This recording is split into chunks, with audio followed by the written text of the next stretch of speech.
Question 1. Montrer où s'effectue le remplissage du produit lave-glace.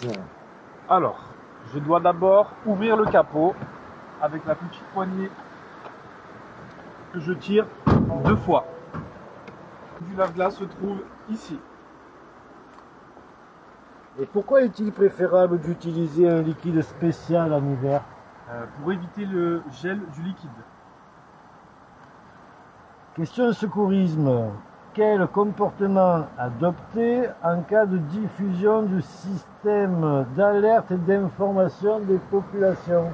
Alors je dois d'abord me mettre en sécurité, m'informer via les médias ou internet et respecter les consignes des autorités. Alors, Question 4. contrôler l'état du flanc sur l'un des pneus. Alors le flanc, c'est ce qui se trouve sur le côté. Donc je vérifie. Hop. Il n'y a pas de déchirure, il n'y a pas d'hernie, le flanc est en bon état. Citer un endroit où l'on peut trouver les pressions préconisées pour les pneus. Il y a 3 endroits possibles. On peut trouver les pressions dans la portière, sur la trappe à carburant ou dans le manuel d'utilisation. Premier secours, sur autoroute, comment indiquer avec précision les lieux de l'accident depuis un téléphone portable? Je dois d'abord donner le numéro de l'autoroute, le point kilométrique ainsi que le sens de circulation. Question 6.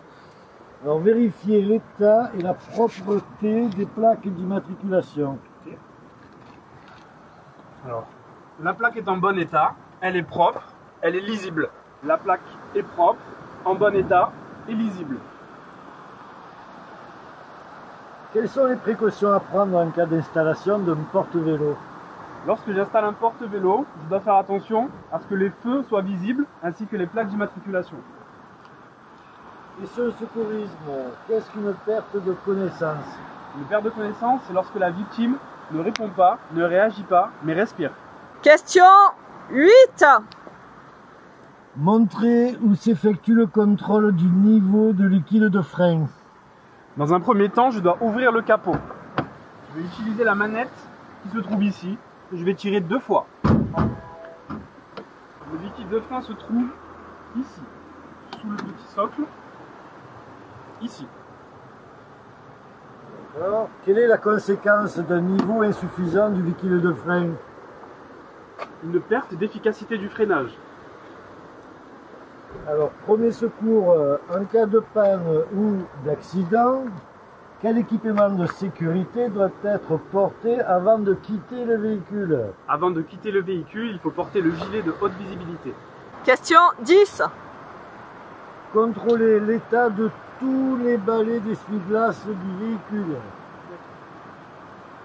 Hop, je soulève l'essuie-glace et je regarde l'extrémité. Il n'y a pas de déchirure, l'essuie-glace est en bon état. Je fais la même chose avec le second. Je regarde. Même chose, pas de déchirure, il est en bon état.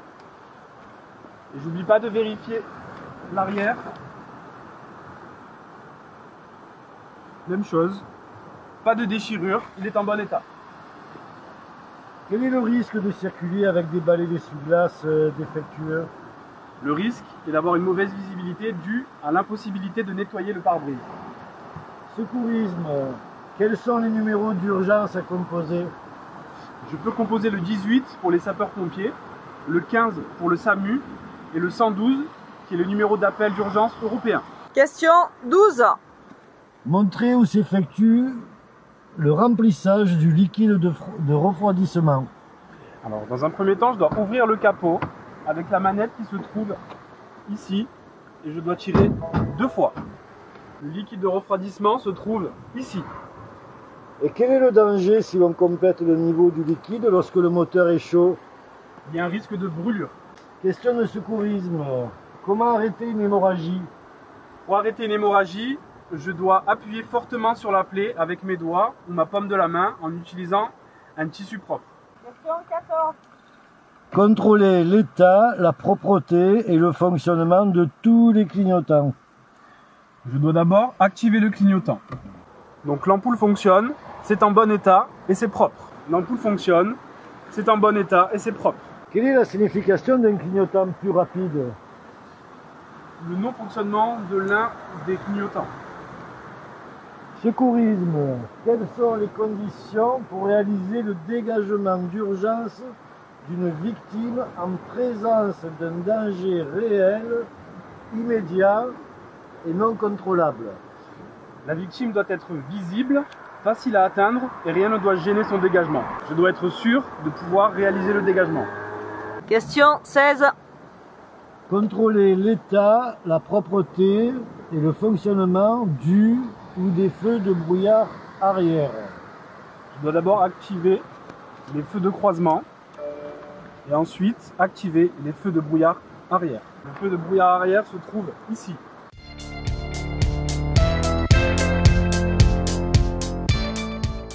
C'est propre, c'est en bon état et l'ampoule fonctionne. Et dans quel cas on les utilise? On utilise le feu de brouillard arrière en cas de neige et de brouillard. Secourisme. Par quel moyen doit être réalisée l'alerte des secours? L'alerte des secours doit être donnée à l'aide d'un téléphone portable ou à défaut d'un téléphone fixe ou d'une borne d'appel d'urgence. Question 18. Contrôler l'état, la propreté et le fonctionnement des feux de détresse à l'avant et à l'arrière. Je dois d'abord activer les feux de détresse. Le clignotant est propre, pas cassé et il fonctionne. Il est propre, il n'est pas cassé et il fonctionne. Il est propre, il n'est pas cassé et il fonctionne. Il est propre, il n'est pas cassé et il fonctionne. Et dans quel cas on les utilise? On utilise les feux de détresse lors d'une panne, d'un accident ou d'un ralentissement important. Secourisme. Dans quel cas peut-on positionner les victimes en position latérale de sécurité? PLS. C'est lorsque la victime est en perte de connaissance, c'est-à-dire qu'elle ne répond pas, qu'elle ne réagit pas, mais qu'elle respire. Question 20. Contrôler l'état, la propreté et le fonctionnement des feux de route. Je dois d'abord activer les feux de croisement et activer les feux de route. C'est propre, c'est en bon état, il fonctionne. C'est propre, c'est en bon état et il fonctionne. Alors, citez un cas d'utilisation de l'appel lumineux. On utilise l'appel lumineux pour avertir de son approche, la nuit, ou en agglomération à la place de l'avertisseur sonore. Secourisme. En cas de panne ou d'accident, quel équipement de sécurité doit être porté avant de quitter le véhicule? Avant de quitter le véhicule, je dois porter le gilet de haute visibilité. Question 22. Alors, montrer où doit s'effectuer le contrôle du niveau d'huile moteur. Sur la BMW série 1, il n'y a pas de contrôle du niveau d'huile moteur.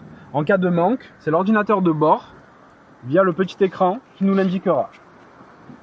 Et quel est le principal risque d'un manque d'huile moteur? Le principal risque est un risque de détérioration et de casse du moteur. Secourisme. Comment est diffusée l'alerte émise par le signal d'alerte et d'information aux populations? L'alerte est émise grâce aux sirènes ou grâce aux médias tels que Radio France ou France Télévisions. Question 24. Montrer l'emplacement de la batterie du véhicule. Sur la BMW série 1, la batterie se trouve dans le coffre. Soulève, la batterie se trouve ici. Quelle est la solution en cas de panne de batterie pour démarrer le véhicule sans le déplacer? En cas de panne de batterie, je peux brancher une autre batterie avec les positifs avec les positifs, les négatifs avec les négatifs, ou tout simplement changer de batterie. Secourisme. Pourquoi faut-il pratiquer immédiatement une réanimation cardio-pulmonaire sur une victime en arrêt cardiaque? Car les lésions au cerveau arrivent dès les premières minutes. Question 26. Contrôler l'état, la propreté et les fonctionnements des feux de croisement. Je dois d'abord activer les feux de croisement. Donc c'est propre, ce n'est pas cassé et l'ampoule fonctionne. C'est propre, ça n'est pas cassé et l'ampoule fonctionne.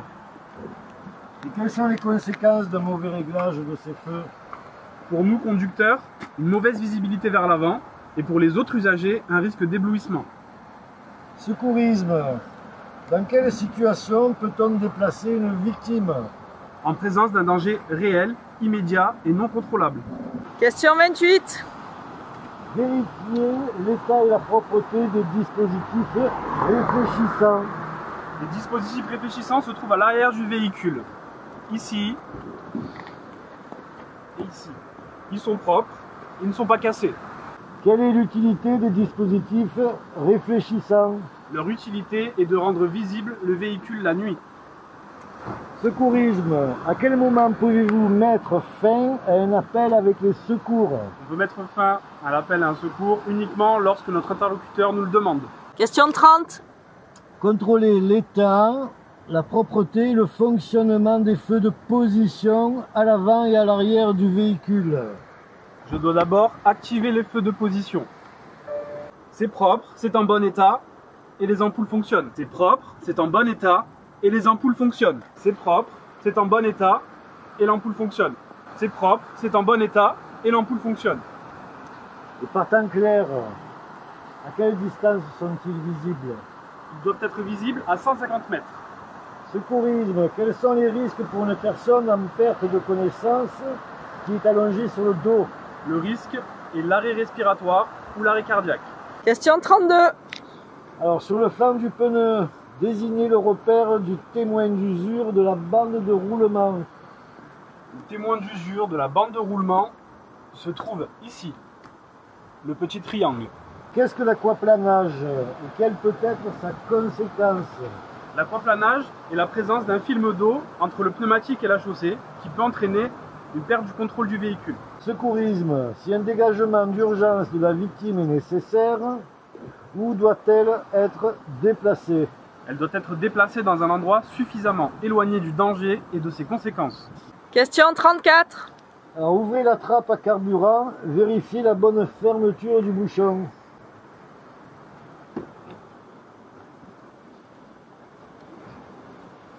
Le bouchon est bien fermé. Quelles sont les précautions à prendre lors d'un remplissage du réservoir? Je dois arrêter le moteur, ne pas téléphoner et ne pas fumer. Secourisme. Pourquoi l'alerte auprès des services de secours doit-elle être rapide et précise? Elle doit être précise pour que les secours puissent amener les moyens adaptés et rapides pour qu'ils puissent arriver dans les plus brefs délais. Question 36. Montrez où s'effectue le remplissage de l'huile moteur. Je dois d'abord ouvrir le capot avec la manette que je tire 2 fois. Le remplissage de l'huile moteur s'effectue ici. Et quel est le risque de manque d'huile? Le risque d'un manque d'huile est un risque de détérioration du moteur ou du casse du moteur. Secourisme. L'utilisation d'un défibrillateur automatisé sur une victime qui n'est pas en arrêt cardiaque présente-t-elle un risque? Non, ça ne représente pas de risque car étant un défibrillateur automatique, il ne s'active uniquement si la personne est en arrêt cardiaque. Question 38. À l'aide de la plaque indicative, donnez la pression préconisée pour les pneus arrière, véhicule chargé. Je dois d'abord vérifier la dimension des pneus. 205, 55, R16. Sur la BM série 1, la plaque indicative se trouve dans la portière. La première colonne correspond au pneu avant, la deuxième colonne correspond au pneu arrière. Notre dimension est ici, 205, 55, R16. Les 5 petits bonhommes correspondent au véhicule chargé. Pneu arrière, véhicule chargé. Donc, la pression préconisée est de 2,8. À quelle fréquence est préconisé de vérifier la pression des pneus? Il est préconisé de vérifier la pression des pneus tous les mois ou avant un long trajet. Secourisme. Comment et pourquoi protéger une zone de danger en cas d'accident de la route? En délimitant clairement et largement la zone pour éviter un suraccident. Question 40. Vérifier le fonctionnement de l'éclairage de la plaque d'immatriculation à l'arrière. Afin de vérifier l'éclairage des plaques, je dois activer les feux. L'éclairage se trouve au-dessus. Donc ils sont en bon état. ils fonctionnent et ils sont propres. Un défaut d'éclairage de la plaque lors du contrôle technique entraîne-t-il une contre-visite? Oui, il peut entraîner une contre-visite. Secourisme. Quelles sont les 3 informations à transmettre au service de secours? Dans un premier temps, je dois transmettre le numéro à partir duquel l'appel est émis, la nature du problème ainsi que la localisation la plus précise. Question 42. Indiquez où se situe la sécurité enfant sur l'une des portières à l'arrière du véhicule. La sécurité enfant se trouve à l'intérieur, ici. Si la sécurité enfant est enclenchée, est-il possible d'ouvrir la portière arrière depuis l'extérieur? Oui, il est possible d'ouvrir la portière depuis l'extérieur. Secourisme. Quels sont les risques pour une personne victime d'une hémorragie? Le risque, c'est une détresse circulatoire et un arrêt cardiaque. Question 44. Alors, contrôler l'état, la propreté et le fonctionnement du ou des feux de recul. Pour activer les feux de recul, je peux demander l'assistance de l'accompagnateur. Sinon, je peux le faire seul en mettant la marche arrière moteur coupée et en activant le contact. Le feu de recul se trouve ici. Il est en bon état, il est propre et il fonctionne. Même chose ici. Il est propre, il est en bon état et il fonctionne. Alors, quelles sont leurs 2 utilités?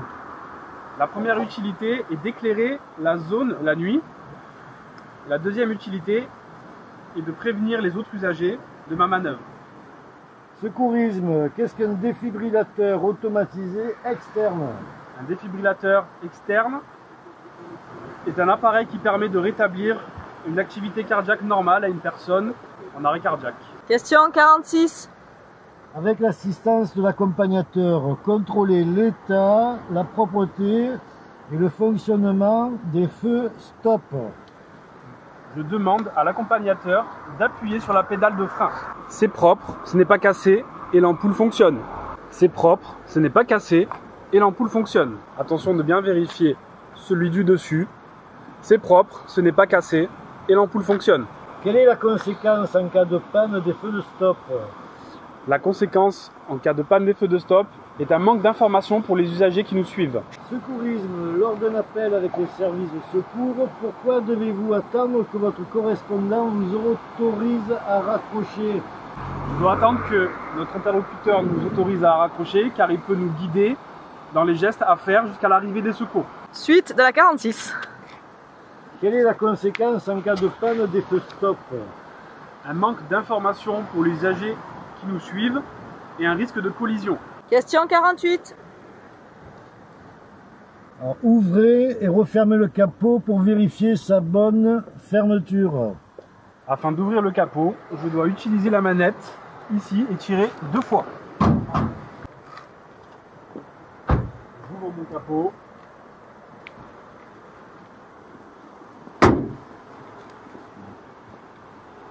Mon capot est bien fermé. Et en roulant, quel est le risque d'une mauvaise fermeture? Le risque d'une mauvaise fermeture est l'ouverture du capot pendant que l'on roule et pouvant entraîner un risque d'accident. Secourisme. Quel est le risque principal d'un arrêt cardiaque sans intervention des secours? Sans intervention des secours, c'est la mort qui survient en quelques minutes. Question 50. Montrez l'orifice de remplissage du produit lave-glace. L'orifice de remplissage du produit lave-glace se trouve ici. Quel est le principal risque d'une absence de liquide de lave-glace? La principale conséquence est une mauvaise visibilité. Secourisme. Pourquoi faut-il pratiquer immédiatement une réanimation cardio-pulmonaire sur une victime en arrêt cardiaque? Car des lésions au cerveau peuvent survenir dès les premières minutes. Question 52. Vérifier l'état, la propreté et le fonctionnement des feux diurnes. Pour activer les feux diurnes, je dois mettre le contact.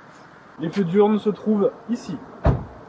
Ils sont propres, ils ne sont pas cassés et l'ampoule fonctionne. C'est propre, ça n'est pas cassé et les ampoules fonctionnent. Et quelle est leur utilité? Leur utilité est de rendre visible le véhicule le jour. Secourisme. À quel moment pouvez-vous mettre fin à un appel avec les secours? Uniquement lorsque notre interlocuteur nous autorise. Question 54. Vérifiez la présence du triangle de présignalisation. Le triangle de présignalisation se trouve dans le coffre, sur le côté. Peut-on utiliser le triangle sur autoroute? Non, nous n'utilisons pas le triangle de présignalisation sur l'autoroute. Secourisme.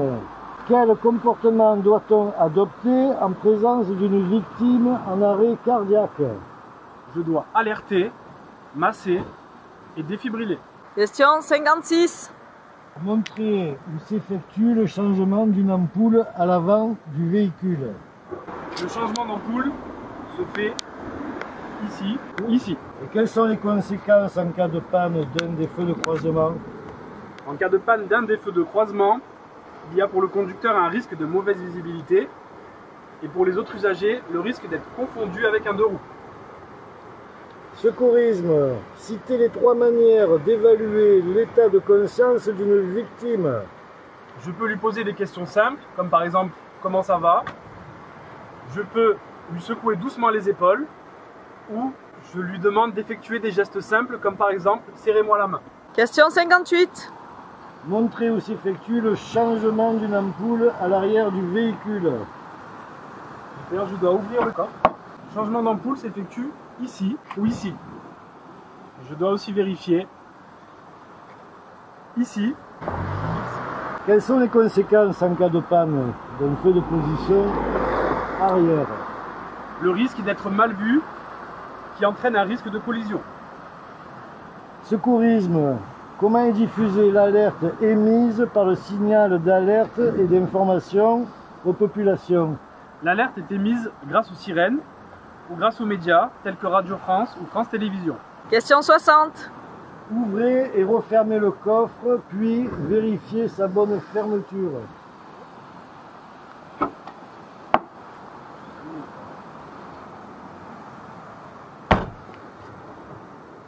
Le coffre est bien fermé. Lorsque vous transportez un poids important dans le coffre, quelles sont les précautions à prendre en ce qui concerne les pneus et l'éclairage avant? Nous devons augmenter la pression des pneus et baisser l'éclairage avant. Secourisme. L'utilisation d'un défibrillateur automatique sur une victime qui n'est pas en arrêt cardiaque présente-t-elle un risque?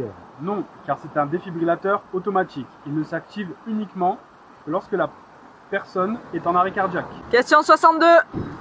Ouvrez et refermez le coffre, puis vérifiez sa bonne fermeture. Pour ouvrir le coffre, j'appuie. Quels sont les risques de circuler avec des objets sur la plage arrière? Les objets placés sur la plage arrière risquent de se transformer en projectiles en cas de freinage brusque ou de choc. Secourisme. Qu'est-ce qu'une hémorragie? L'hémorragie, c'est une perte de sang prolongée qui ne s'arrête pas. Elle imbibe un mouchoir en quelques secondes. Question 64. Procédez à l'ouverture et la fermeture du capot, assurant de son verrouillage. Je dois d'abord ouvrir le capot.